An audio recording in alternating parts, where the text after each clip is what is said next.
Muy bien, como nuestro hermano lo indicó hace unos momentos, mi tema tiene que ver con la Biblia y una eclesiología sana.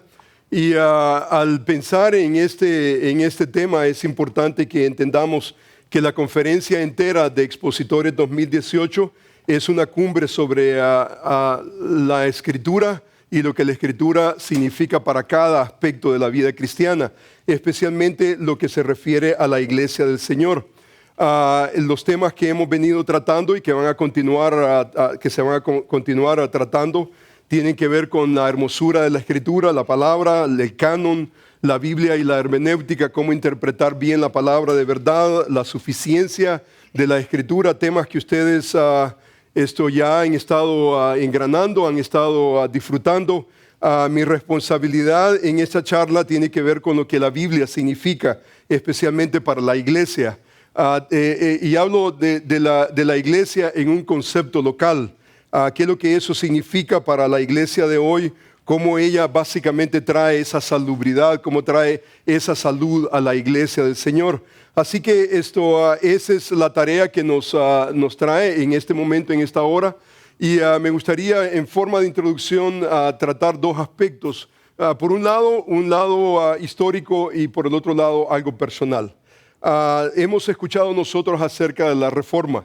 La Reforma protestante ha sido básicamente considerada a través de los historiadores como un evento, un mega evento en la historia de la iglesia. Y sabemos que hasta el día de hoy los efectos los tenemos, los vivimos. La iglesia ha sido increíblemente bendecida a través de esa reforma, y subyacente a la reforma protestante hay básicamente 4 preguntas que la reforma traía, 4 preguntas contundentes, especialmente en relación a la iglesia católica, que clamaba autoridad y clamaba básicamente una autoridad aún sobre encima de las Escrituras. Estas 4 preguntas tienen que ver con cómo una persona es salva. Número 2, ¿dónde reside la autoridad religiosa? ¿Quién es el que tiene la última palabra en asuntos de práctica y de creencia? Número 3, ¿qué es la iglesia? Usted se da cuenta que la Reforma traía estas preguntas, necesitaba responder a estas preguntas. Número 4, ¿cuál es la esencia realmente de la vida cristiana? Cuando pensamos nosotros en la vida cristiana, ¿cuáles son esas disciplinas de gracia que realmente producen en el creyente, en el cristianismo, estabilidad y salubridad? Y entonces en estos 4 postulados, 4 preguntas, básicamente 2 de ellas tienen que ver increíblemente con la iglesia. Número 1, la autoridad, ¿quién tiene la última autoridad? Y número 2, la pregunta, ¿qué es la iglesia? Y entonces, al responder estas preguntas, los grandes reformadores como Lutero, como Zwingli, Calvino, Knox, cada uno de ellos básicamente establecieron que la seriedad de estas preguntas se podía contestar con lo que nosotros históricamente entendemos como las 5 solas. Ahora, esas 5 solas, sola significa básicamente en latín solamente, 5 solas. Usted recuerda sola escritura, sola gracia, sola fide, solus Christus, y número 5, soli Deo gloria. Entonces la concentración de nuestra charla de hoy tiene que ver con sola escritura.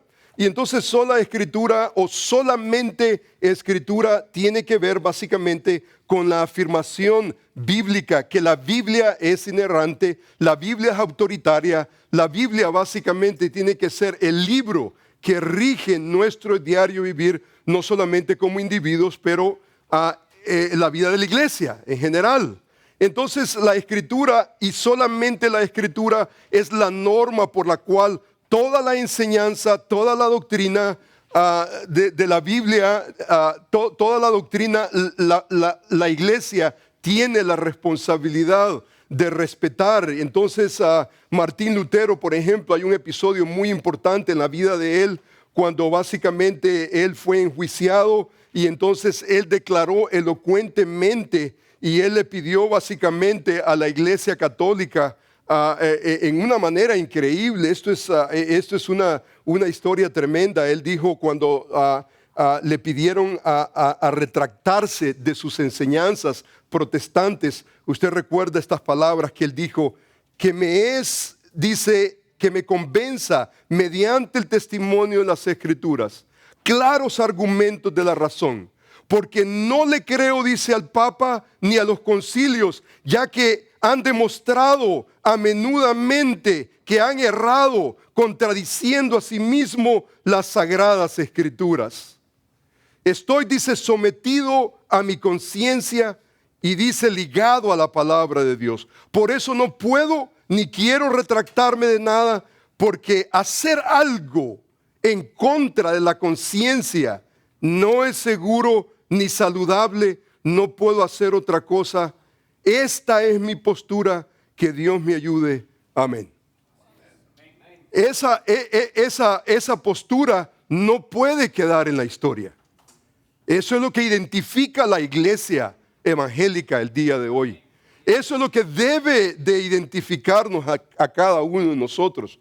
Nosotros que de alguna otra manera somos parte de la iglesia del Señor, nosotros necesitamos tener esa convicción. Entonces, por un lado, el aspecto histórico de nuestra fe, de nuestras posturas, sola Escritura, la máxima autoridad, la realidad que la iglesia no es la que inventa la autoridad, no es la que inventa la Escritura, no es la que interpreta solamente la Escritura sobre encima de la Escritura misma.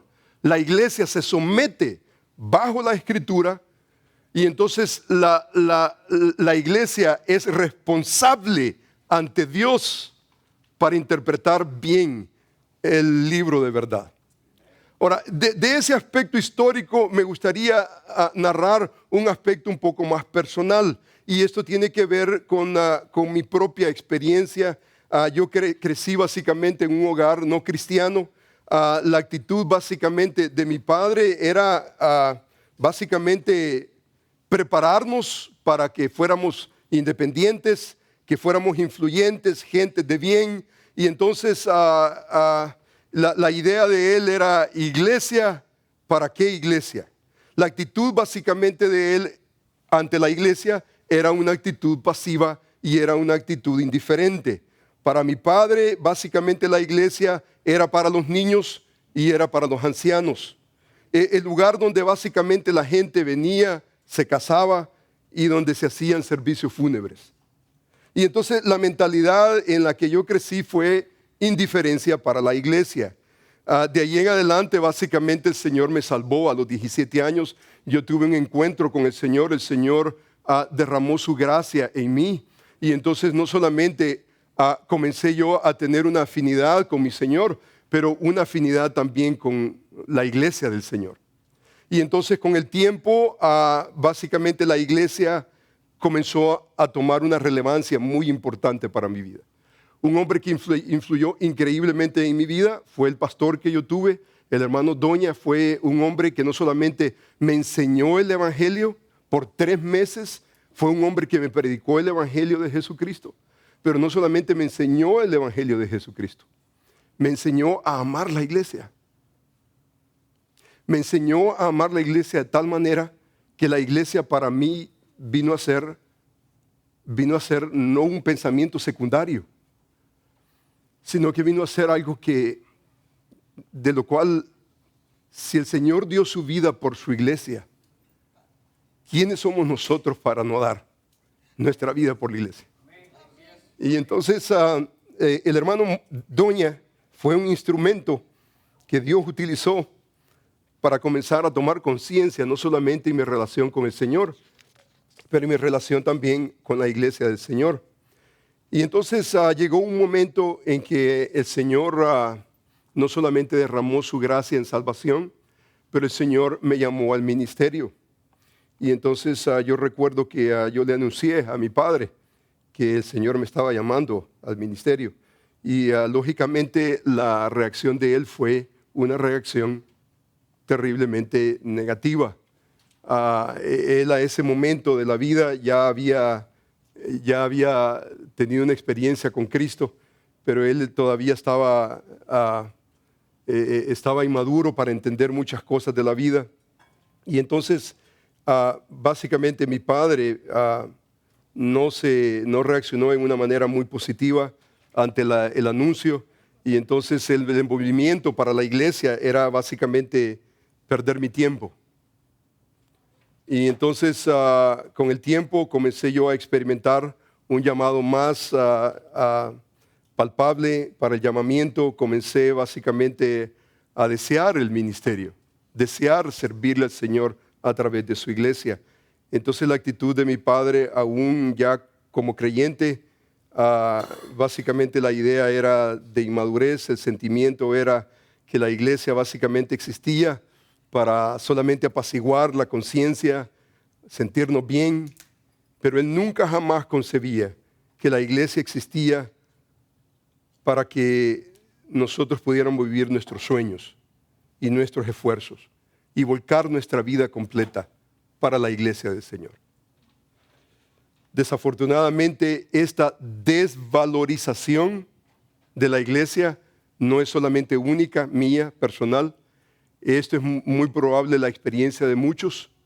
La experiencia, por un lado, en tal vez nuestro contexto latinoamericano, es tal vez que la iglesia,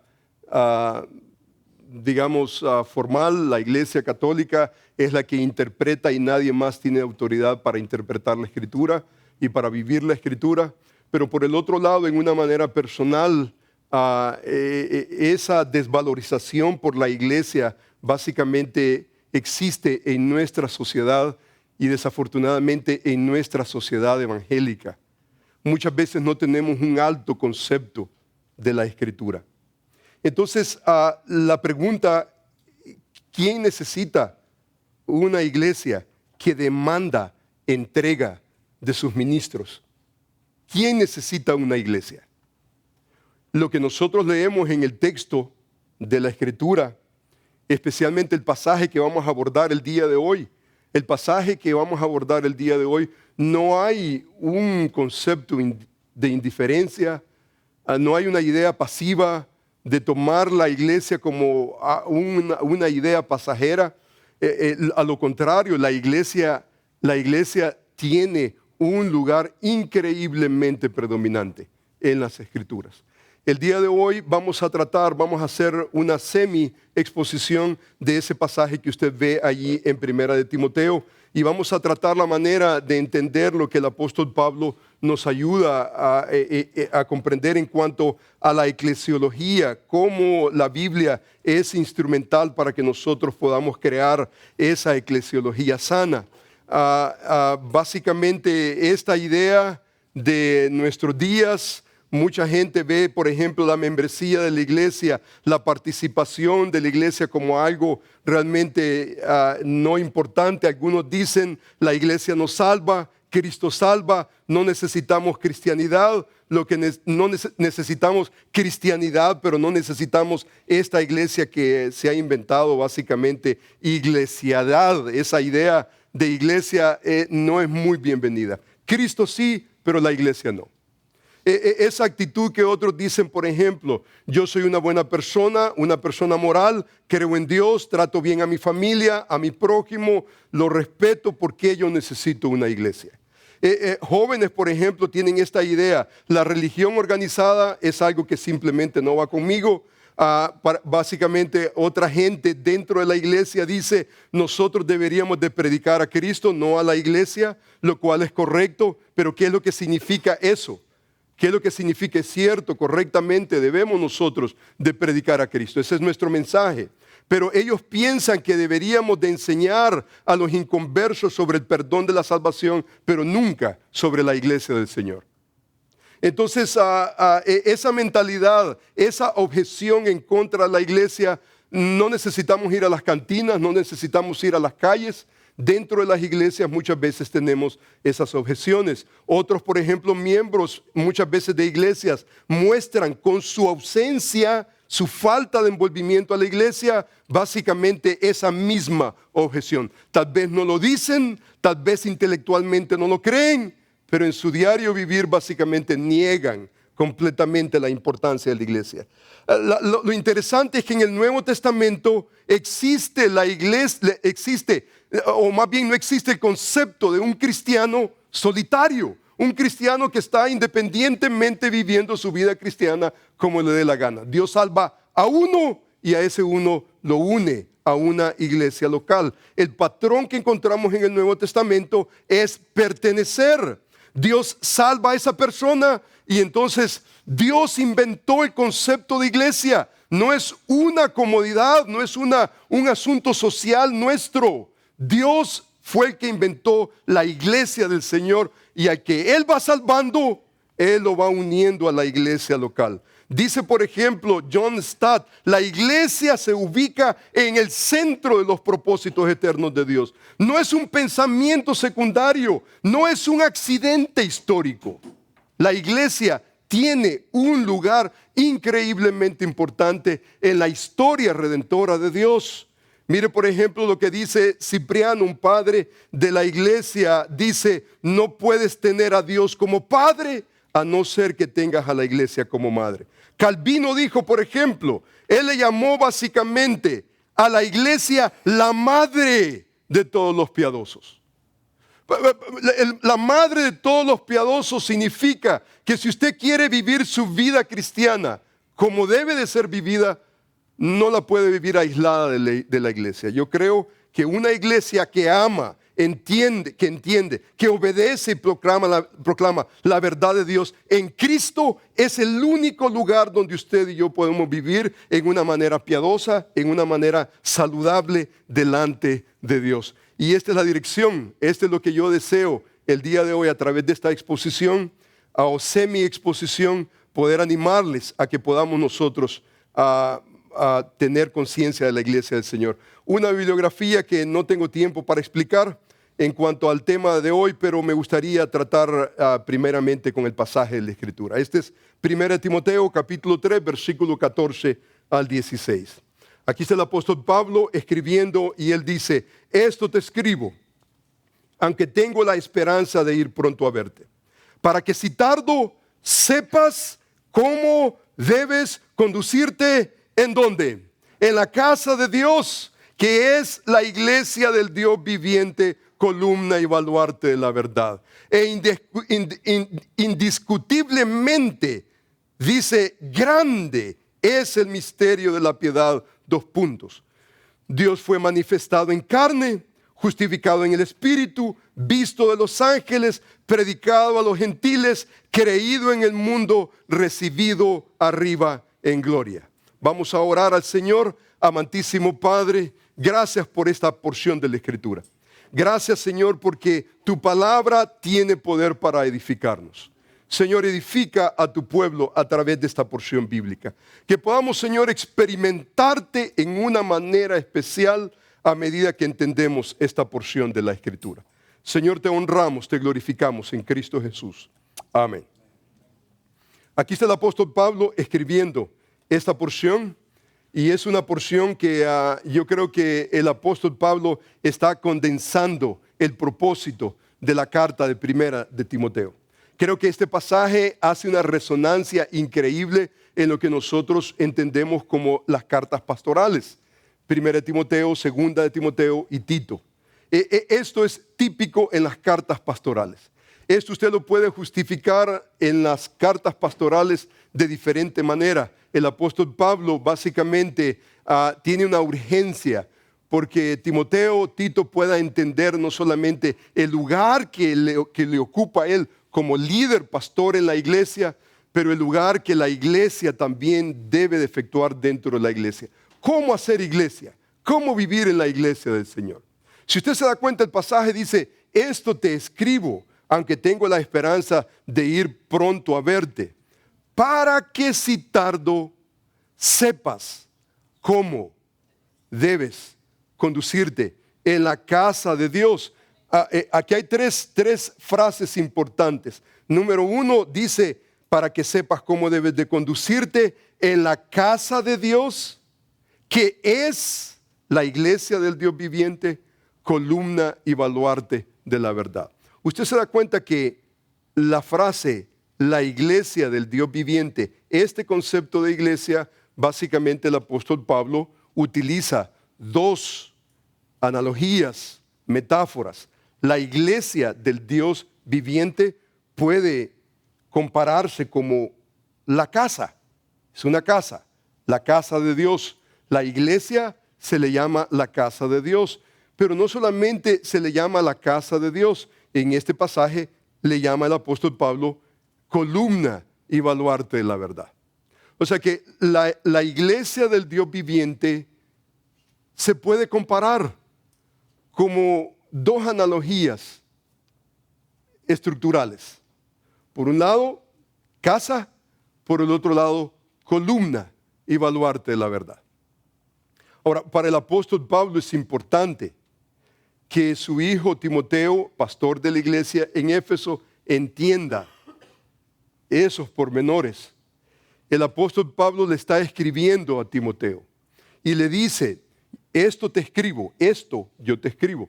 Ahora, el problema acá es que el pronombre esto, ¿en qué está pensando Pablo? ¿En lo que ha precedido el capítulo 2, capítulo 1 y 2 y parte del capítulo 3 o la carta completa?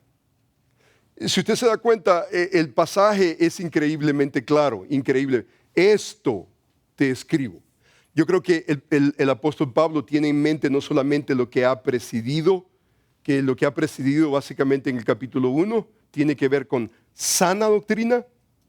Número 2, sana relaciones. Capítulo 2, sanas relaciones a hombres y mujeres. El lugar que la mujer debe de jugar en la iglesia y el lugar que el hombre debe de jugar en la iglesia. O sea que sana doctrina, sanas relaciones. No usurpar el lugar que me corresponde en la iglesia del Señor. Si soy hombre, Dios tiene un lugar para mí en la iglesia. Si soy mujer, Dios tiene un lugar en la iglesia del Señor. Usted puede leer no solamente el capítulo 1, el capítulo 1 tiene que ver con la sana doctrina, pero el capítulo 2 comienza a introducir las relaciones hombres, mujeres, y entonces lo clasifica en maneras increíblemente claras. Y entonces, ¿qué hace en el capítulo 3? En el capítulo 3 lo que hace es introducir un tratado sobre el liderazgo sano. Sana doctrina, sanas relaciones y un liderazgo sano, espiritual. Si alguno anhela obispado, buena obra desea, pero es necesario que el obispo sea irreprensible. Y entonces describe no solamente a los ancianos, pero describe también a los diáconos. Eso no es un accidente. Cuando Pablo dice, esto te escribo, está pensando en lo precedido, capítulo 1, 2 y 3, o está hablando de toda la carta. Yo creo que imperativamente, gramaticalmente, tiene que ver ese pronombre, se utiliza en las cartas pastorales usualmente para connotar algo que él ha escrito en el pasado, capítulo 1, 2 y 3. Pero teológicamente tiene un significado aún mayor. Tiene un significado de la carta completa. Porque la pregunta es, entonces, ¿el capítulo 4 no se aplica? ¿Y el 5 no se aplica? ¿Y el capítulo 6 tampoco? No, absolutamente. O sea que gramaticalmente podemos decir que esto se refiere al capítulo 1, 2 y 3. Pero teológicamente tiene que ver con la carta completa. O sea que lo que el apóstol Pablo está plasmando en este pasaje es el propósito de su carta. Ahora, esto es importante. Hay dos elementos para tratar la manera de entender un escrito. Nosotros como intérpretes es muy importante que cada texto podamos razonarlo y entenderlo a través de su contexto. Y entonces en la carta primera de Timoteo no solamente vemos propósito, pero vemos también nosotros ocasión. Hay una ocasión de por medio. Y entonces el pasaje nos habla no solamente del propósito de la carta, pero la ocasión. ¿Qué es lo que el apóstol Pablo está viendo en la iglesia en Éfeso? que le está provocando escribir lo que está escribiendo. O sea, esto es contundente para nosotros que lo entendamos. Porque lo que deseamos nosotros es entender la intención del autor. El apóstol Pablo está diciendo, esto te escribo, aunque tengo la esperanza de ir pronto a verte, para que si tardo, sepas. Ahora, históricamente, conforme al libro de los Hechos, no podemos corroborar si el apóstol Pablo vino otra vez a Éfeso. No hay manera, absolutamente no hay manera. Han habido intentos de tratar de reconstruir si Pablo regresó a Éfeso o no regresó. Pero usted se da cuenta que eso es hasta cierto punto irrelevante. La realidad es que Pablo escribió. Él no sabía si iba a llegar, si iba a regresar. Pero el interés de Pablo, si yo no llego, aquí está lo escrito. El verbo que utiliza es grafao, que tiene que ver con grafe, tiene que ver con el escrito sagrado de Dios. Esto te escribo, dice, aunque tengo la esperanza de ir pronto a verte, para que si tardo, para que tiene que ver con esa cláusula de propósito. Este es el propósito, para que sepas.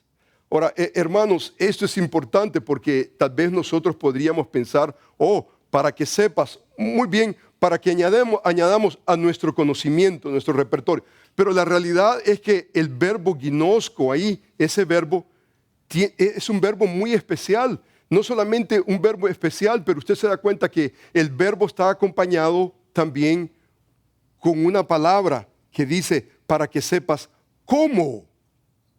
¿Cómo? O sea que el énfasis no es en el aspecto intelectual. Tiene que ver con eso, pero es más que eso. El verbo ginosco es la Septuaginta, por ejemplo, cuando traduce el capítulo 4, por ejemplo, del libro de Génesis, cuando dice que Adán conoció a su mujer, el verbo es yadá, la Septuaginta. Toma ese verbo y utiliza el verbo ginosco. Ahora usted se da cuenta que el capítulo 4 dice que Adán conoció a su mujer, pero no conoció a su mujer intelectualmente. ¿Y cómo te llamas? No. Fue un conocimiento experimental. Esto te escribo, aunque tengo la esperanza de ir pronto a ver, para que si tardo, sepas cómo. O sea que esto no puede ser solamente un asunto intelectual. Es eso, pero es más que eso. Es un conocimiento que exige y demanda una practicalidad. Usted se da cuenta que para nosotros, por ejemplo, como digamos nosotros que estamos interesados de alguna manera en la erudición, estamos interesados en teología, nosotros nos damos cuenta, por ejemplo, los teólogos suelen, muy raro el teólogo que piensa en la pregunta ¿cómo? Usualmente el erudito piensa en el qué y en el por qué, pero nunca toca la pregunta ¿cómo? Es una pregunta casi, don't mess with it. Porque usualmente ellos piensan abstractamente. Este conocimiento no es solamente el qué y el por qué. Este conocimiento es cómo. Este es un conocimiento pastoral. El pastor teólogo es el que piensa, no solamente en el qué y en el por qué, pero piensa en el cómo. ¿Cómo luce esto en la iglesia del Señor? Pablo está preocupado no como un teólogo, pero como un pastor, tratando la manera de ayudar a Timoteo. Mira, esto es tan vital que tiene que ser experimentado. Esto no lo podemos negociar. Esto no podemos nosotros decir, ¿qué me importa a mí esto? No, esto va a tener repercusiones increíbles en la iglesia del Señor. Si nosotros no atendemos a esto, Pablo está preocupado. Mira, aquí no es un asunto de mí y tú.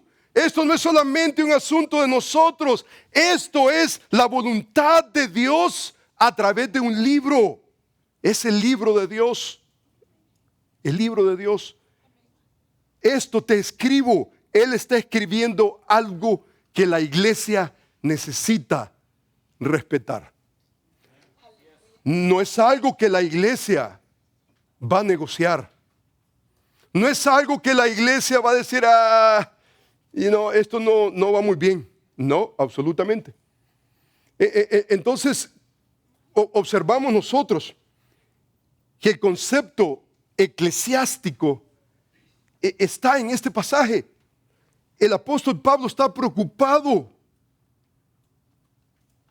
porque Timoteo, y no solamente Timoteo, pero la iglesia entera puede entender cómo experimentar a Dios en la iglesia de Dios. Es fundamental, increíblemente fundamental. El tiempo va volando rápidamente. La palabra iglesia. Usted se da cuenta que esa palabra viene de ese vocablo eclesía que era utilizado en siglos anteriores a la era cristiana para referirse a una asamblea de personas constituidas con una membresía pero muy definida. Ese uso general era normalmente una identidad sociopolítica basada en una membresía de un estado, de una ciudad. Y entonces esa palabra eclesía, los autores del Nuevo Testamento no la inventaron. Ellos básicamente tomaron la palabra y entonces le dieron un giro diferente. Pero el concepto de asamblea, por ejemplo, el concepto de pertenencia, no se perdió de vista. Absolutamente. El concepto de localidad nunca se perdió. Se mantuvo. Se limpió de muchos otros conceptos que se utilizan en el concepto social, político. Pero usted se da cuenta que en nuestro entendimiento en el Nuevo Testamento de esa palabra eclesía, el significado más básico de asamblea se ha preservado. Por ejemplo, esa idea que eclesía no es necesariamente las cuatro paredes, no es un lugar, sino son individuos, es gente, es congregación, son personas. El concepto eclesía es una palabra en el Nuevo Testamento que se usa para designar, es cierto, una concurrencia, es cierto, que está en contra del mensaje que Pablo está predicando. Sin embargo, en la mayoría de los textos del Nuevo Testamento, la palabra eclesía se utiliza para entender una asamblea de creyentes. Dios salva y Dios une a ese creyente para hacer posibles sus propósitos eternos aquí en esta tierra. Es un grupo de personas que creen en Cristo o en una manera más concreta, una congregación de cristianos implicando interacción de membresía, un pueblo que comparte creencias, que comprende una comunidad, una congregación. Esta asamblea básicamente goza, es cierto, de un lugar específico, un área geográfica, pero ordinariamente están envueltos en las disciplinas, en los asuntos de la iglesia del Señor, la iglesia de Dios. La iglesia de Dios tiene que ver con la realidad de que Él es el dueño. Y entonces, si Él es el dueño, usted no puede vivir como usted le dé la gana. Es la casa de Dios. Entonces vemos, por ejemplo, Mark Dever, por ejemplo, Bautista del Sur, un hombre increíblemente diestro. Él dice, por ejemplo, él describe la iglesia para referir a asambleas llamadas para desempeñar ciertas tareas. Él añade que esta palabra es usada en 114 veces en el Nuevo Testamento y entonces él da el siguiente desglosamiento. Por ejemplo, 3 veces en el libro de Mateo, 46 veces en los libros del apóstol Pablo, 23 veces en Hechos, 2 en Hebreo, 1 en Tercera de Juan, 1 en Santiago, 20 veces en Apocalipsis. Usted se da cuenta que solamente con este hecho se le ha llamado al apóstol Pablo, el teólogo de la eclesiología, porque él es el que entiende la eclesiología más que cualquier otro autor del Nuevo Testamento. Es increíble lo que el apóstol Pablo tiene que decir. El concepto de eclesía que el apóstol Pablo nos brinda en sus cartas es increíble. Mark Dever, por ejemplo, continúa diciendo que la palabra se usa para referirse, sí cierto, a asambleas del Antiguo Testamento. Por ejemplo, Lucas usó la palabra eclesía 3 veces en el capítulo 9 para describir a esa turba que se unió en el teatro en Éfeso para agredir a Pablo. El restante de las veces, dice él, que los pasajes, esa palabra es utilizada para referirse a esa asamblea de cristianos. Una asamblea de cristianos. Otro elemento importante es que la mayoría de los pasajes, 90% de los pasajes, es en referencia no a la iglesia universal, sino a la iglesia local.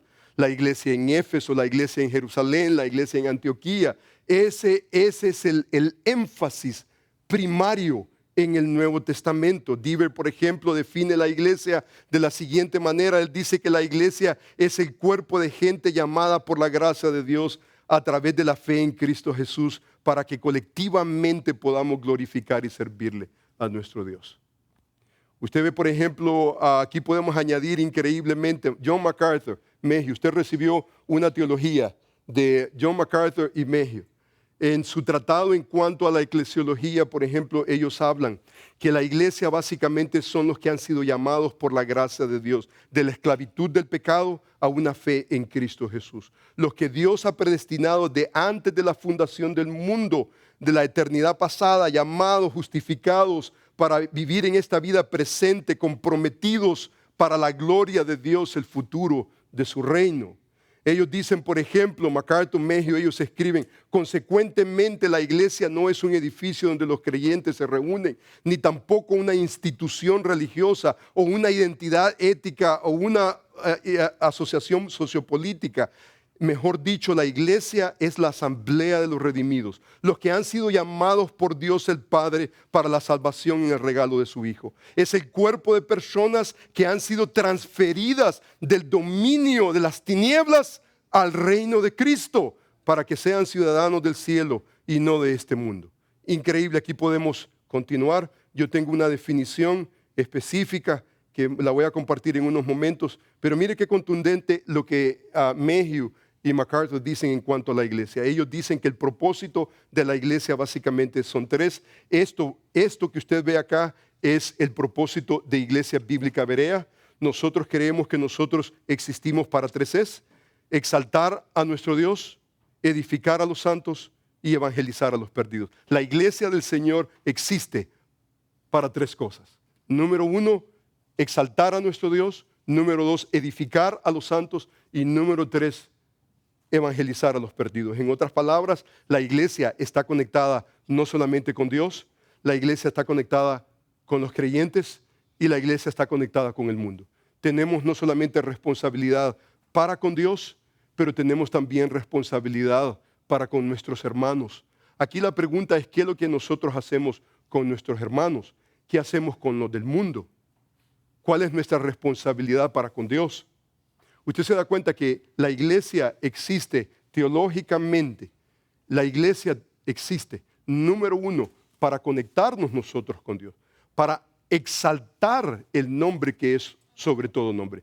Exaltar el nombre de Dios no es solamente la adoración, la adoración que usted le da al Señor en el día en que usted como iglesia se reúne. Exaltamos a Dios con nuestra vida, ¿no es cierto? O sea que cuando se trata de nuestro Dios, cuando se trata de nuestra relación con el Señor, deseamos exaltar a nuestro prójimo hermano en la fe. Nosotros no lo exaltamos. ¿Cuál es nuestra responsabilidad? Nuestra responsabilidad es edificarlo. El lugar que Él tiene no es el lugar que Dios tiene. Solamente Dios tiene un lugar y es un lugar único. Solamente Dios es digno de ser alabado y exaltado. Pero nuestro hermano, ¿qué vamos a hacer con nuestro hermano? Necesitamos nosotros edificar a nuestro hermano. ¿Qué hacemos nosotros con el perdido? Nosotros necesitamos evangelizar al perdido. Necesitamos alcanzar al perdido. O sea que el propósito de la iglesia a través de las páginas del Nuevo Testamento es, número uno, exaltar a nuestro Dios. Número dos, edificar a los santos. Y número tres, alcanzar, evangelizar al perdido. Esto es increíblemente fundamental. Usted se da cuenta que el apóstol Pablo define la iglesia en el pasaje que estamos tratando.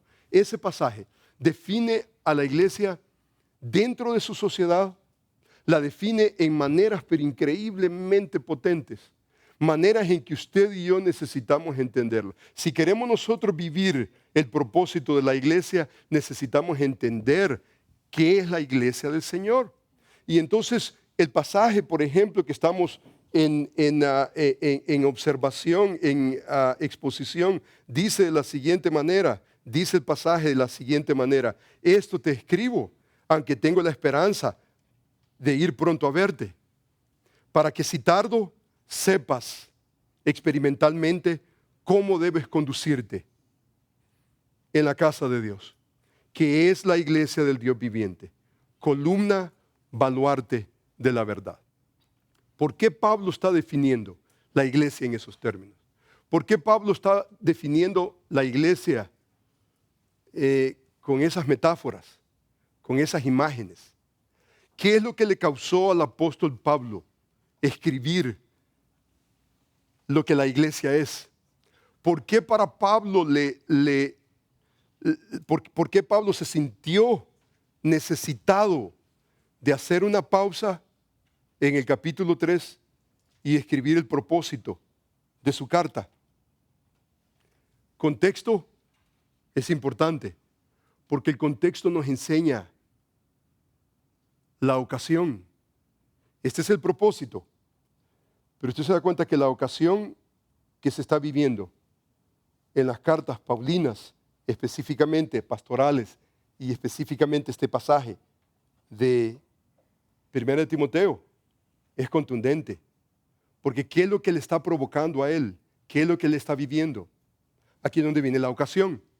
Y la ocasión es increíblemente importante. Aquí está Pablo, aquí está Timoteo, está la iglesia. Y uno de los elementos constantes en la carta de 1 Timoteo, usted lo ve en las cartas pastorales. Pero un elemento que usted ve es que el ambiente que se está viviendo es un ambiente pernicioso, un ambiente amenazante.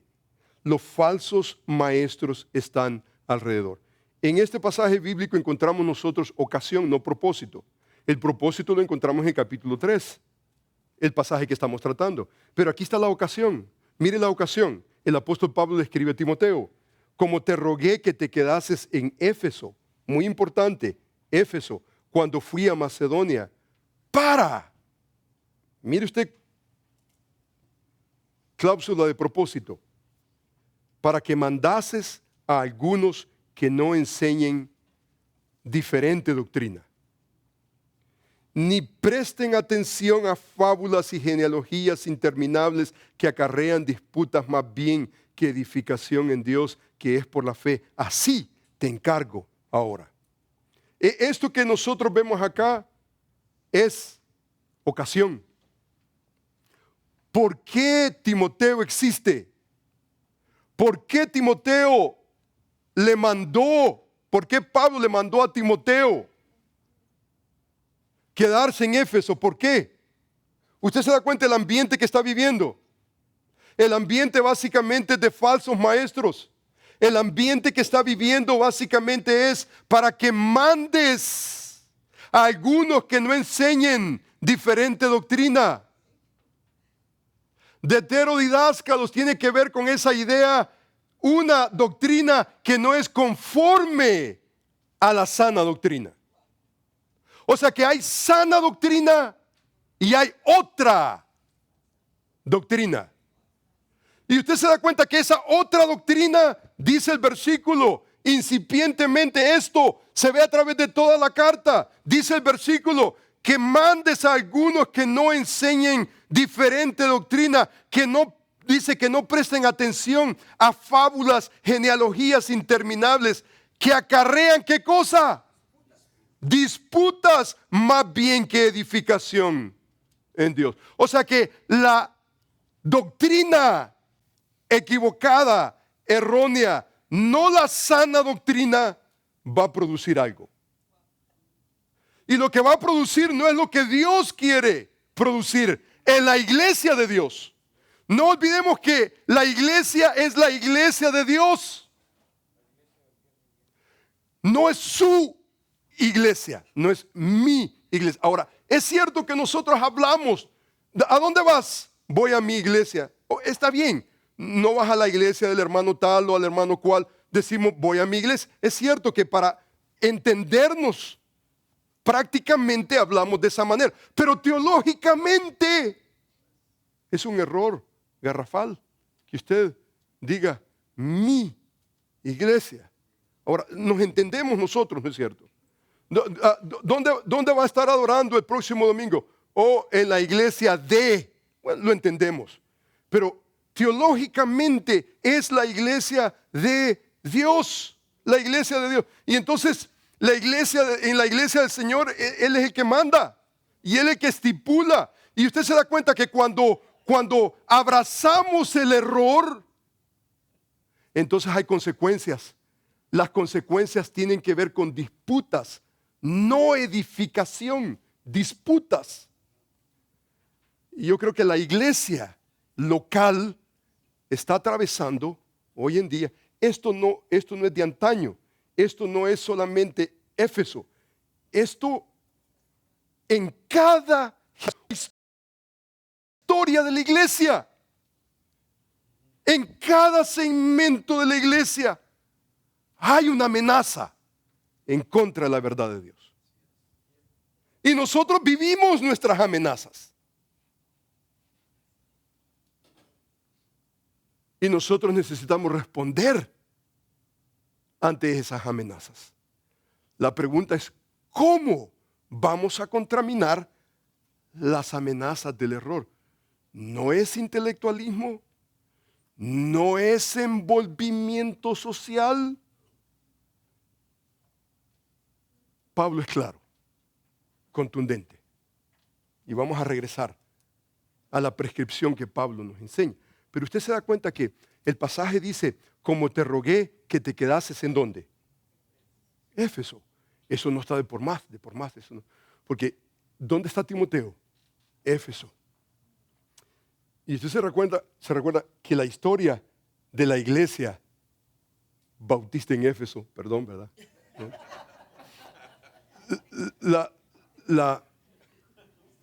La primera iglesia bautista en Éfeso estaba siendo increíblemente amenazada. Este no es el comienzo de la iglesia. Esta no es el comienzo de la iglesia en Éfeso. No es. ¿Usted se recuerda que el apóstol Pablo reunió a los ancianos? Mire, dice el versículo, dice, como te rogué que te quedases cuando fui a Macedonia para que mandes a algunos que no enseñen. Algunos. Entonces, quiere decir que dentro de la iglesia ya habían falsos maestros que estaban enseñando no la sana doctrina. O sea que el problema no era afuera, el problema estaba adentro. Y entonces los que estaban supuestos a conservar la sana doctrina habían bajado la guardia. Y entonces ya algunos se habían infiltrado y ya estaban enseñando otra doctrina. Y entonces nosotros tenemos que Pablo promulgó en Éfeso a los ancianos de la iglesia en Éfeso. Y mire lo que dice. Dice, por tanto, ancianos, obispos, pastores de la iglesia en Éfeso, dice, por tanto, mirad por vosotros y por todo el rebaño que el Espíritu Santo os ha puesto por obispos para apacentar. ¿Qué es apacentar, hermano? Alimentar. Usted lee otras versiones, aún en inglés, to feed, es alimentar la iglesia del Señor, la cual Él ganó por su propia sangre. Porque yo sé que después de mi partida entrarán en medio de vosotros lobos rapaces que no perdonarán al rebaño, y de vosotros mismos. Wow. O sea que esto es lo que está pasando. Por lo menos 2 años después. Lobos rapaces han entrado en la iglesia. Y aún ancianos mismos, líderes de la iglesia, que no saben la sana doctrina, están contaminando. En lugar de apacentar la grey de Dios, se han volcado a las fábulas y a los mitos y genealogías. Y tenemos nosotros increíble evidencia en la Escritura. Pero mire, por ejemplo, el contenido de los errores que encontramos en las cartas pastorales. Desecha las fábulas profanas, dice, y de viejas, ejercítate para la piedad. Desecha por un lado fábulas, absolutamente. Ejercítate en la piedad. Esa palabra piedad es increíblemente importante. Manténgala en mente, nos va a servir cuando regresemos al versículo que estamos exponiendo. La palabra Eusebia, muy importante. Dice el versículo, desecha las fábulas profanas y de viejas y ejercítate en la piedad. O sea que el contenido de sus errores eran fábulas profanas. Fábulas profanas. Mire, por ejemplo, este pasaje bíblico. Oh Timoteo, guarda lo que se te ha encomendado, evitando las profanas pláticas sobre cosas vanas, los argumentos de la falsa llamada ciencia, la cual profesando algunos se desviaron de la fe. La gracia sea contigo, porque para esta amenaza necesitas la gracia de Dios. Mire lo que dice Tito. No atiendas a fábulas judaicas. Oh, ok. Entonces estas fábulas de las cuales hemos leído son fábulas judaicas, ni mandamientos de hombres. Dice que se apartan de qué cosa? De la verdad.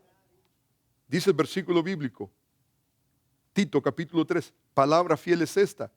Y estas cosas quiero que insistas con firmeza para que los que creen en Dios procuren ocuparse en buenas obras. Estas cosas son buenas y útiles a los hombres, pero evita cuestiones necias, genealogías, contenciones, discusiones sobre la ley, porque son vanas y sin provecho. ¿Usted sabe el resultado de todo ese desvarío, de todo ese, de dejar la sana doctrina? El resultado, el apóstol Pablo lo mide con las siguientes palabras.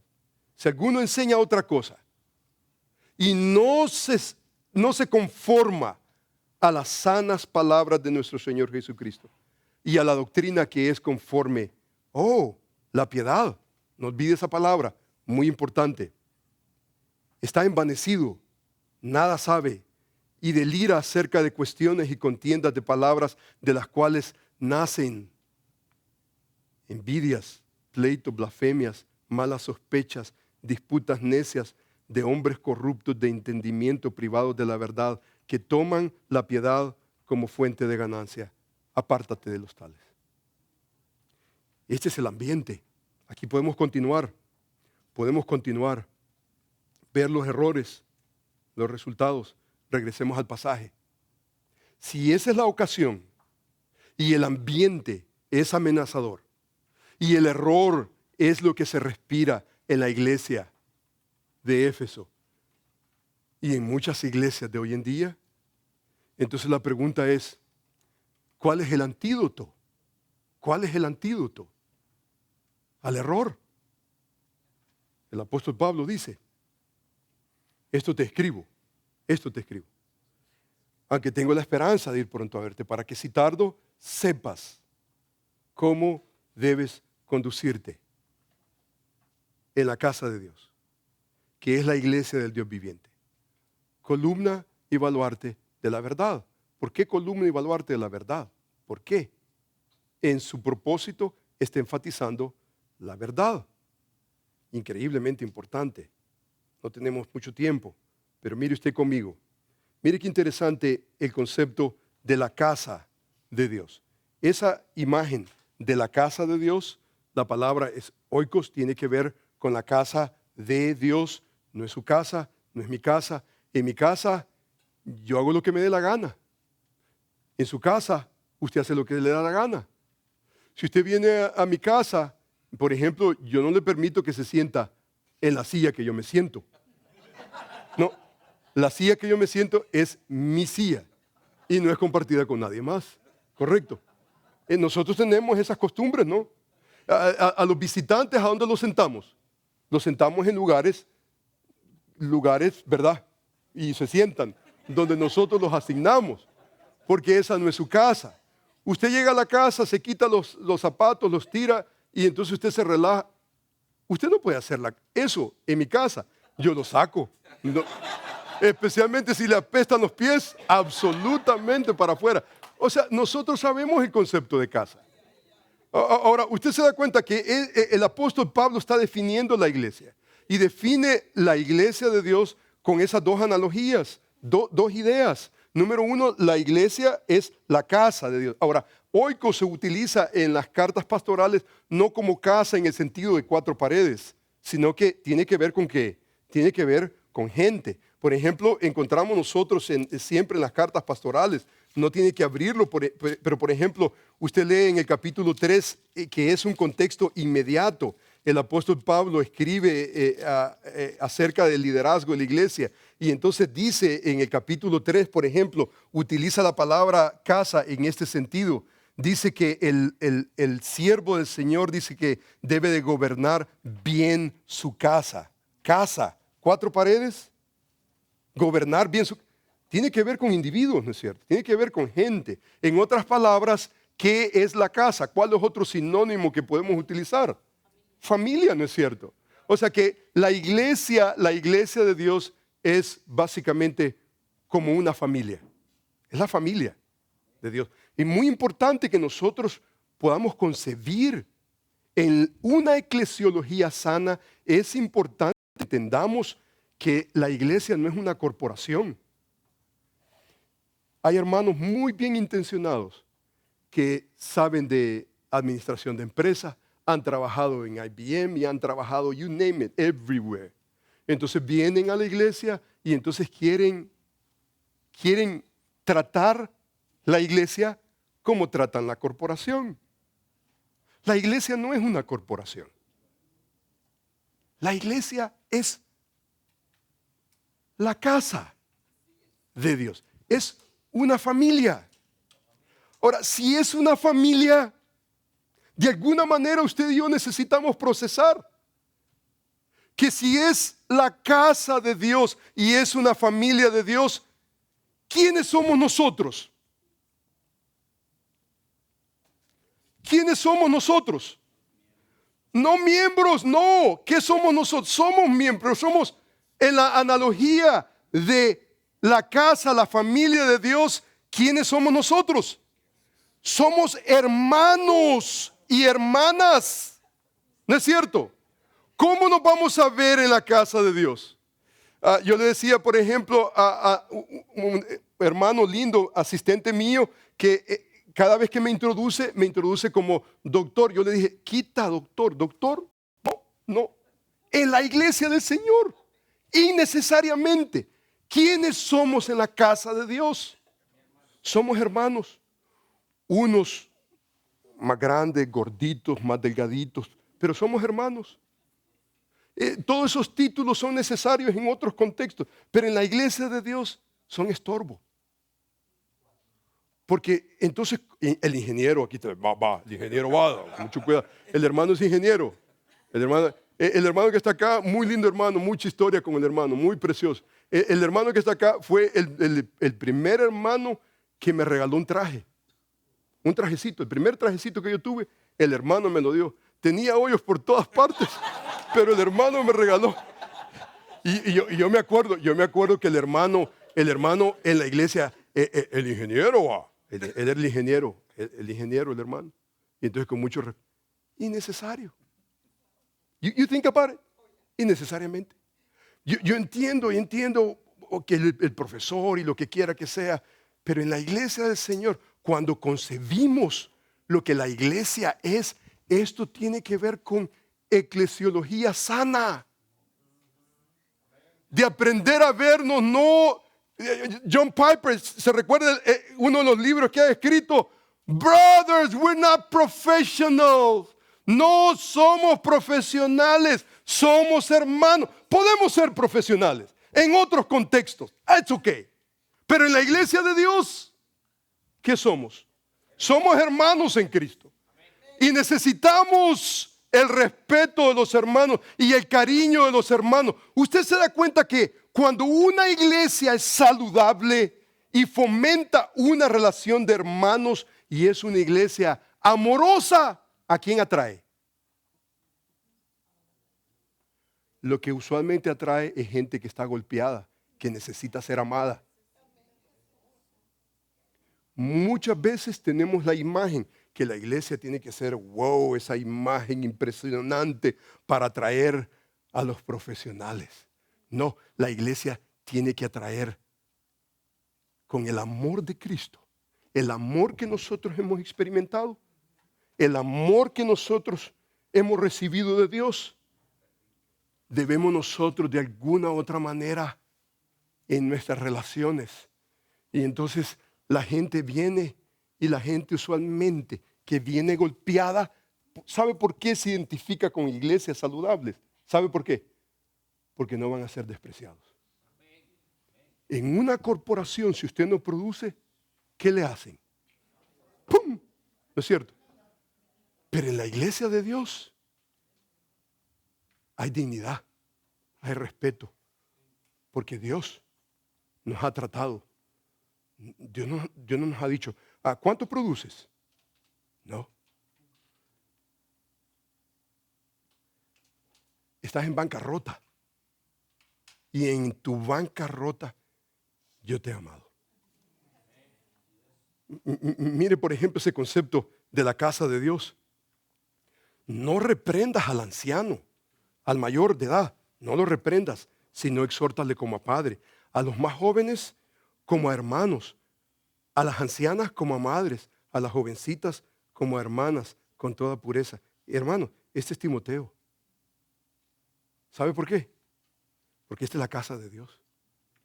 La casa de Dios tiene que ver con que no reprendas al mayor de edad, no. El anciano no está hablando de líder. No reprendas al anciano, sino ¿cómo lo vamos a exhortar? Como a padre. A los más jóvenes, ¿cómo? Como hermanos. A las ancianas, ¿cómo lo vamos? Como madre. O sea, esta es una familia. La iglesia es una familia. La iglesia es una familia. Y hermanos, nosotros necesitamos recobrar. Si nosotros estamos interesados en ser lo que Dios desea que nosotros seamos, nosotros necesitamos recobrar lo que la iglesia de Dios es. Pero usted se da cuenta que la iglesia es más que la casa de Dios, es la imagen de la iglesia del Dios viviente. Ahora, hermano, brevemente. Josué dice, por ejemplo, usted puede hacer un estudio de la frase Dios viviente, aparece 43 veces en la Escritura. Y hoy vamos a ir pasaje por... No vamos a ir pasaje por pasaje. Pero solamente una muestra para que usted entienda brevemente lo que significa cuando el Señor utiliza esa frase, Dios viviente. ¿Cuál es el contexto? ¿Cuál es la idea que quiere el apóstol Pablo en este caso resaltar? Dice, por ejemplo, la Escritura, dice en el libro de Josué, y añadió Josué, en esto conocerás que el Dios viviente está en medio de vosotros. Mire lo que dice el pasaje. En esto conocerás que el Dios viviente está en medio de vosotros, que Él, ¿qué es lo que va a hacer? Echará de delante de vosotros a los enemigos del pueblo de Dios. Los enemigos del pueblo de Dios. Aquí hay dos ideas predominantes. Número uno, cuando la frase Dios viviente ocurre predominantemente, conlleva la idea de presencia. Ahí está Dios. Y cuando Dios está ahí, ahí está el patrón. No puedes hacer lo que te dé la gana. Ahí está el patrón. El Dios viviente tiene que ver no solamente con la realidad de que Él está ahí, presente, pero hay cosas que Él le repugnan, que no las puede permitir.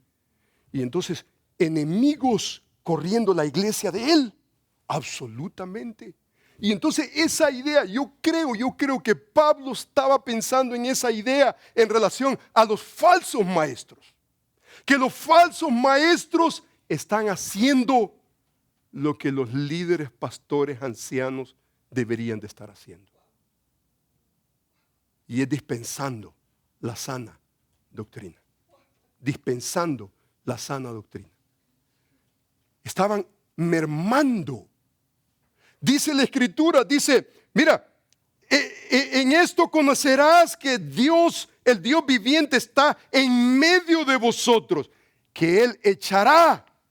La única diferencia que nosotros vemos en el contexto de Paulino es el siguiente. Usted se da cuenta. Todos los enemigos del pueblo de Israel, Dios los iba a echar ¿a través de quién? ¿A través de quién? A través del mismo pueblo. O sea que Dios no iba a venir, ¡pum!, erradicarlos, no, a través del pueblo. Y eran guerras.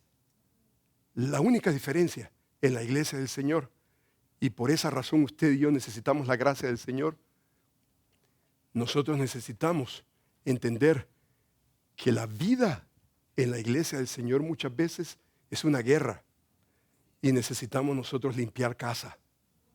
Necesitamos limpiar casa. Necesitamos nosotros entender que vamos a honrar a nuestro Dios por la realidad de que Él ha hablado. Y Él ha hablado no para que nosotros negociemos, no para que digamos, oh, esto sí, esto no. Necesitamos entender que Dios es Dios viviente, Él está presente y Él ha hablado a través de su siervo. Él ha hablado. ¿Y sabe cómo Él ha hablado? Esto te escribo. Esto te escribo. Ha hablado a través de un libro. Dice, esto te escribo. Mira, yo no podré estar presente, pero lo importante no es mi presencia. Lo importante es que el Dios viviente está ahí y Él ha hablado a través de un escrito. Hay un grafe, hay un documento literario que nosotros podemos descifrar y entender y al final decir, esto dijo Dios. O sea, en otras palabras, entendemos nosotros que esa imagen del Dios viviente es la imagen que Él propaga aún en 2 de Corintios. Él dice, ¿y qué acuerdo hay entre el templo de Dios y los ídolos? Porque vosotros sois el templo del Dios viviente. Como Dios dijo, habitaré y andaré entre ellos y seré su Dios y ellos serán mi pueblo. Ser viviente. Dios viviente, ese concepto del Dios viviente, Él está ahí. Y necesitamos nosotros entender que todo lo que nosotros hacemos en la iglesia del Señor es para su gloria. Que si Él ha hablado, no es para menospreciarlo. Él ha hablado para que nosotros cumplamos sus propósitos. Usted se da cuenta que una de las bellezas de los reformadores, una de las grandes herencias de los reformadores, básicamente protestantes, ha sido la convicción que debemos de vivir la vida a la luz de la presencia de Dios, bajo la autoridad de Dios y para la gloria de Dios. La convicción de que Dios está ahí. Y la Escritura dice, no podemos burlar a Dios. Usted y yo no podemos burlar a Dios, especialmente en la casa de Dios, especialmente en la iglesia de Dios. No podemos ignorarlo. Entonces, ese concepto, por ejemplo, de la casa de Dios, el Dios viviente. Mire, por ejemplo, esta designación, columna y baluarte de la verdad. Columna y baluarte, la iglesia es columna y baluarte de la verdad. La iglesia, por definición, es columna y baluarte de la verdad. Usted se da cuenta que el vocabulario estructural que describe esa relación de la iglesia con la verdad es increíble. Por ejemplo, la Biblia de las Américas usa columna y sostén de la verdad. La pregunta es, ¿cómo la iglesia sostiene la verdad? ¿Cómo la iglesia sostiene la verdad? ¿Cómo la iglesia es columna, baluarte, sostén de la verdad? Especialmente a la luz del ambiente que respiramos. Oh, está bien, hablemos de fe, pero no de doctrina. ¿Cómo? En una iglesia bíblica cristiana es una herejía. Es una herejía. Los de mi generación, nosotros crecimos. Nosotros crecimos con un pudor, un valor increíble por la doctrina. Por la realidad de que Dios es, Él ha hablado para que lo respetemos, para que lo honremos en la iglesia del Señor. Usted se da cuenta que las columnas, baluartes en un edificio, básicamente lo que traen es fuerza, traen estabilidad. Esa metáfora arquitectónica sugiere la idea de fuerza, estabilidad en la iglesia del Señor. La iglesia cae o se mantiene en relación a la verdad. La verdad no podemos canjearla. Si algo define a la iglesia, es la realidad que preserva, ama, entiende, obedece, proclama la verdad de Dios. No hay otra institución en nuestra sociedad que esté encargada de la verdad de Dios. Dios no le ha adjudicado eso al seminario. Esta mañana escuchábamos, el seminario es para eclesiástico, para habilitar a la iglesia, que la iglesia sea lo que la iglesia debe de ser. Pero la iglesia es columna, baluarte de la verdad, que si hay un lugar en la sociedad que está interesada en proclamar la verdad de Dios, no hay otro lugar sino la iglesia del Señor. Ahora usted se da cuenta que el conocimiento del cual estamos hablando no es un conocimiento intelectual. Muchas veces usted va a los seminarios y ¿qué es lo que encuentra? Es ese concepto intelectual, el qué y el por qué. Pero es en la iglesia donde se responde el qué, el por qué y el cómo.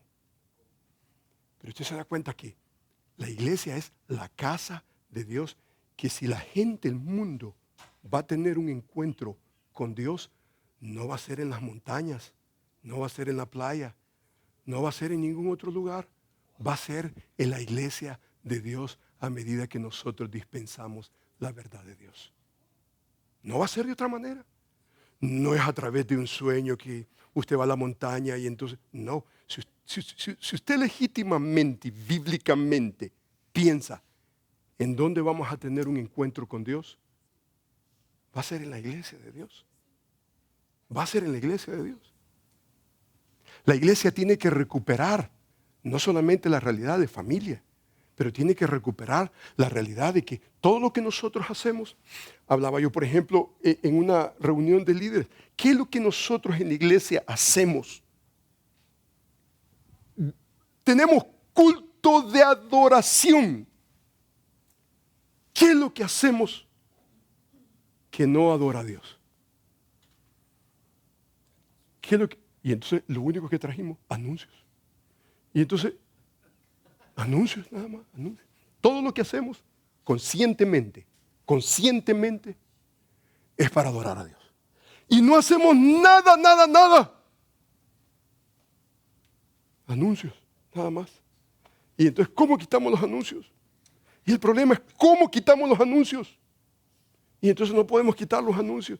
Entonces hemos inventado cuántas cosas, ¿no? Hemos inventado tantas cosas, tratar la manera, porque ¿qué es lo que nosotros deseamos cuando venimos a un culto de adoración? Que supuestamente nosotros creemos que la casa de Dios, del Dios viviente, que Él está ahí presente para que nosotros le adoremos, le glorifiquemos, le demos toda la honra para que lo representemos adecuadamente con la verdad que Él ha hablado. Él no solamente está ahí, pero Él ha hablado. Y nosotros tenemos responsabilidad. La iglesia de Dios tiene responsabilidad por representar a Dios y representarlo correctamente. Dice la Escritura, increíblemente, usted se da cuenta que esa palabra, aletheías, es una palabra que tiene sinónimos increíbles a través de las cartas. Increíble pasaje, increíble carta, increíble, precioso concepto de lo que es la verdad de Dios. Pero usted se da cuenta que el pasaje que estamos tratando se mueve de una narrativa a una ¿qué? A una poesía. Usted se da cuenta que la Reina Valera respeta. La Reina Valera respeta que hay una narrativa y entonces ¿qué es lo que hace? ¡Pum! Suficiente para decirle al autor qué cosa. Al lector, ¿qué es lo que le dice? Oh, aquí hay dos géneros literarios. Hay un género narrativo, pero hay un género también poético. Y entonces, el versículo 16 es considerado como un himno, un poema que exalta la cristología. Muy pocos en el Nuevo Testamento. Ahora aquí la pregunta que yo tengo es, ¿por qué el apóstol Pablo está trayendo ese poema?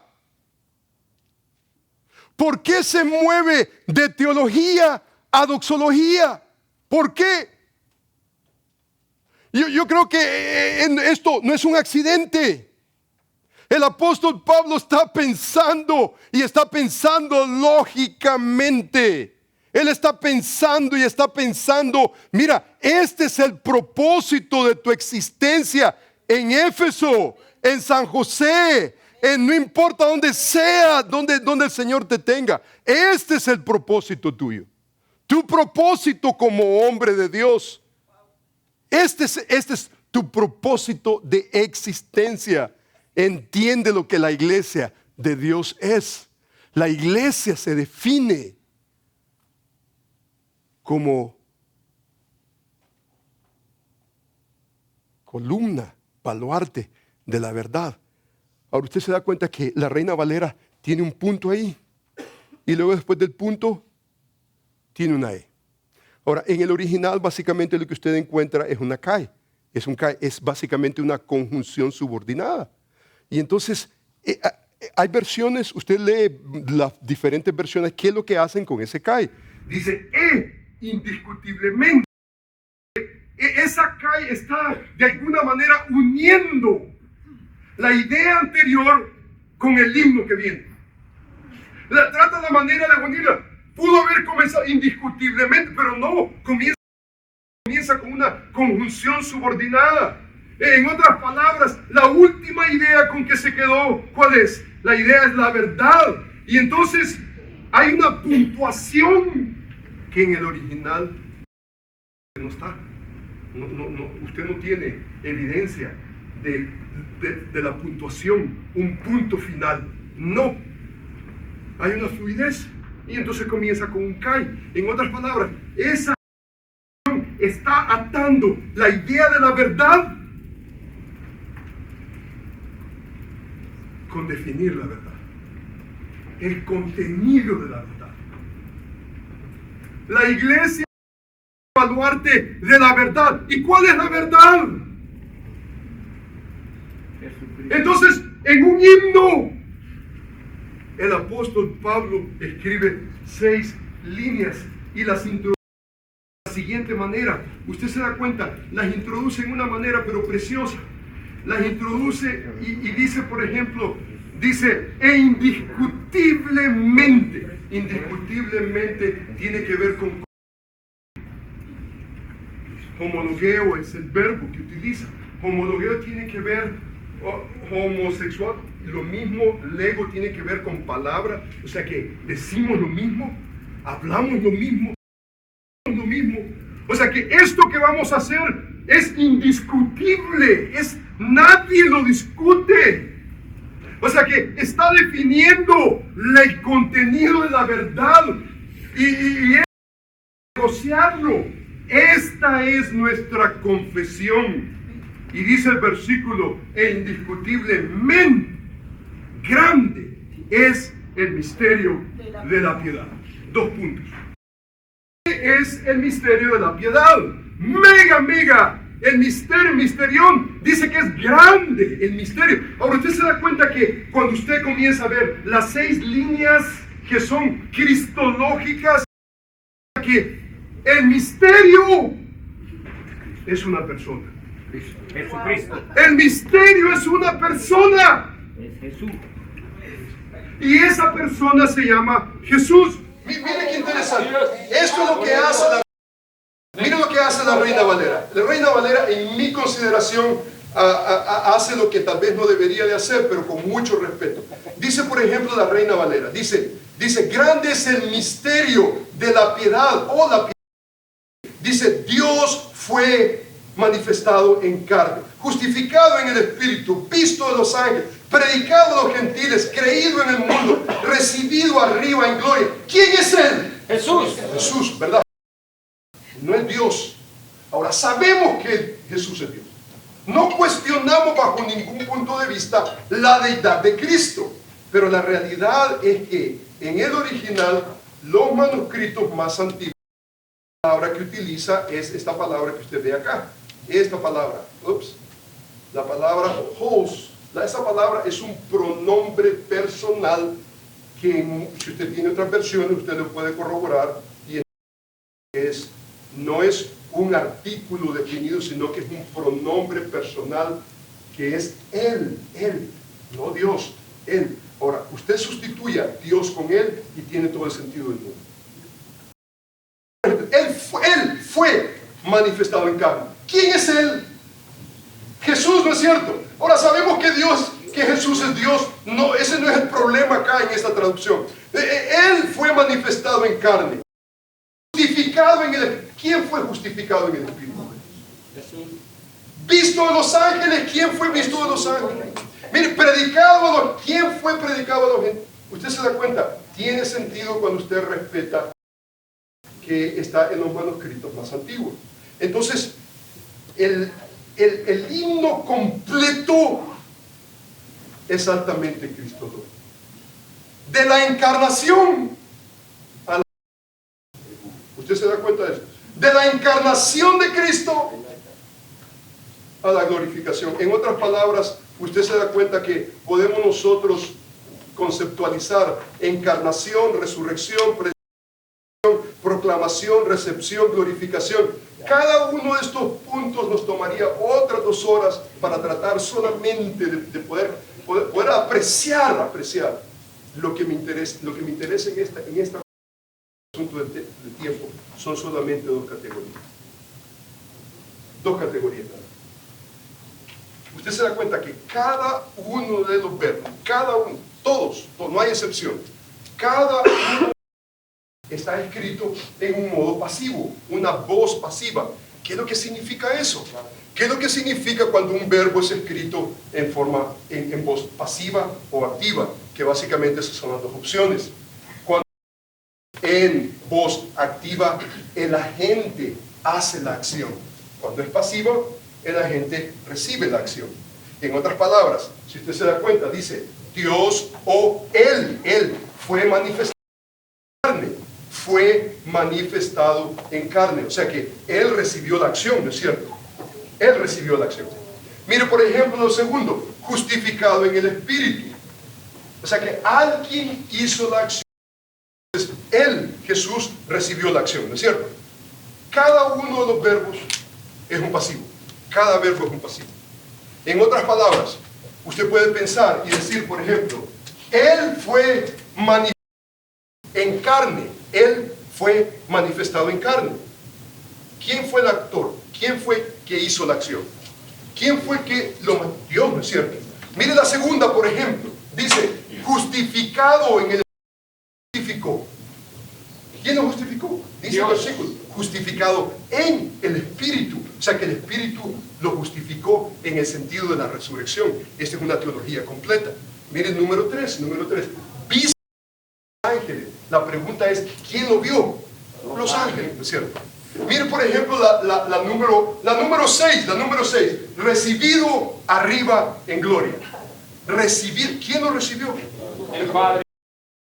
De recibido. Ahora, veamos el 5 y el 6. ¿Qué es lo que me interesa en este momento? Lo que me interesa en este momento es el número 5 y el número 3. Entonces la pregunta es, ¿quién es el agente? ¿Quién es el agente? ¿Quién es el que está haciendo la acción en la línea número 5? Mire lo que dice el versículo. Predicado, dice, a los gentiles. Predicado a los... ¿Quién es el agente? ¿Quién es el que está haciendo la acción de la predicación? ¿Quién es? Es la iglesia del Señor, ¿no es cierto? La iglesia del Señor tiene la responsabilidad. La verdad de Dios, que es, por esencia, la persona de Jesús. La iglesia es responsable de que los pastores, maestros, líderes de la iglesia son querubs. Se definen en relación a la esencia que Jesús tiene que ser predicado a los gentiles. Ahora, ¿solamente a los gentiles? No. Usted ve la teología de la predicación, tiene que comenzar, ¿no es cierto?, con el judío. Pero cuando habla solamente gentil, está abarcando el judío también. O sea que la frase es inclusiva. O sea que la iglesia es responsable por predicar la verdad de Dios en la persona de Jesús. Predicar la verdad de Dios, que es la persona de Jesús. Y mire la línea número 6. La línea número 6, ¿qué dice? Dice, en el mundo creído. Oh, entonces, mi predicación tiene que ser intencional, con el propósito que la gente crea, no en mí, no en la iglesia. Nosotros tenemos una responsabilidad increíble. Aquí la pregunta es ¿cómo? Aquí la pregunta es ¿cómo hacemos esto? Usted se da cuenta que cuando hablamos de la verdad, estamos hablando de la verdad cristiana. Estamos hablando del Evangelio de Jesucristo. La iglesia no puede graduarse de ello. La iglesia, a nadie le puede arrebatar el Evangelio de Jesucristo. Ahora, la pregunta aquí que necesitamos hacernos: la iglesia predica el Evangelio de Jesucristo todos los domingos, que abre sus puertas y que le predica al hermano Daniel, y que le predica al hermano Samuel, y le predica. Pero si el hermano ya oyó, ¿para qué le vamos a predicar el Evangelio otra vez?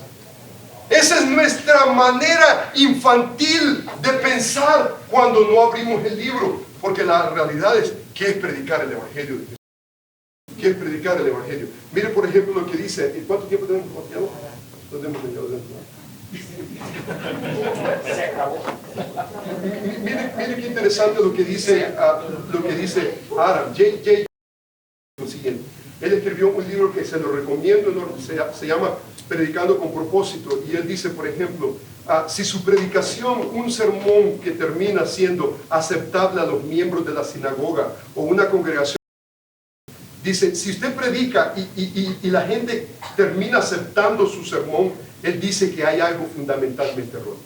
Hay algo increíblemente. Si los pecadores están de acuerdo con lo que usted tiene que decir, hay un problema fundamental. Dice que la predicación, dice, cuando es verdaderamente cristiana, es distintiva. Lo que hace distintiva es la presencia constante de la obra santificadora de Cristo. Cristo debe de ser el corazón de todo mensaje que predicas. Esto es tan verdadero tanto para la predicación edificacional como la predicación eclesiástica. Hermanos, masivo. Porque ¿qué es predicar el Evangelio? Hermanos, no tengo tiempo para más, pero mire, yo básicamente defino el Evangelio de Jesucristo de la siguiente manera. Esta es mi definición. La definición de predicar el Evangelio es cuando usted hace precisamente esto. Es la proclamación de alguna faceta de la persona, de la obra, de las enseñanzas de Jesús de Nazaret, con el propósito de que la gente crea en Él. Usted se da cuenta, número uno, que crea en Él. Pero el Evangelio no es solamente creer en Él, es enamorarse de Él. Amén. Predicar el Evangelio de Jesucristo no es solamente para el inconverso. Ya creíste, ¿y hoy qué vas a hacer? Tú necesitas una relación con Cristo. Proclamamos a Jesucristo con el propósito que la gente, número uno, crea en Él, que confíe en Él, que le ame a Él, que le obedezca a Él, que le adore a Él. El Evangelio no es solamente para el inconverso. El Evangelio de Jesucristo es para la iglesia de Dios. Porque ¿sabe de quién es la iglesia? Él la compró con su propia sangre. Nosotros le pertenecemos a Él. En la iglesia del Señor necesitamos definirnos como lo que nosotros somos. Debemos de definirnos. Y debemos de definirnos. Somos una familia. Y debemos de tratarnos como debemos de tratarnos. Y debemos de tratarnos con esa dignidad. Pero necesitamos nosotros entender que tenemos una responsabilidad. Y la responsabilidad es increíble. Termino. Analogía.